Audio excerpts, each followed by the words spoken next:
અને વસુદેવ વિવેક દેવકીય બુદ્ધિ ભગવદ અનુગ્રહ થયો અને ભગવાન મથુરામાં પ્રગટ થયા. કહ્યું ને ભાઈ, ભગવદ અનુગ્રહથી સૌથી પહેલા ભગવાન વસુદેવ દેવકીના હૃદયમાં આવ્યા. ઘણા પૂછે ભગવાન હૃદયમાં આવે? આજે આવે છે સાહેબ. ઘણાને પ્રતીતિ થાય છે, પણ આજ છે ખબર નથી પડતી.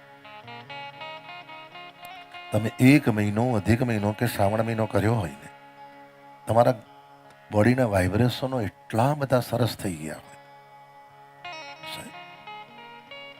અને જ્યાં એ વાઇબ્રેશનો નેટ એન્ડ ક્લીન થાય, તમે સવારે ઉઠો ત્યાંથી તમારા શરીરમાં ઓમ નમઃ શિવાય કે ભગવત સ્મરણ ચાલુ થઈ જાય. અને ઓચિંતાને ડાકોર કે સોમનાથ દર્શન કરવા જવાનું થાય અને હજારોની ભીડ હોય સાહેબ. પણ દર્શન કરતા કરતા ભગવત સ્વરૂપને જોતા જોતા તમારા નેત્રમાં અશ્રુ આવી જાય, શરીરના રૂવાડા ઊભા થઈ જાય. નિકટમાં કોણ ઊભું છે એની પ્રતીતિ પણ ના થાય, ત્યારે સમજજો આ ભગવાન હૃદયમાં આવ્યા.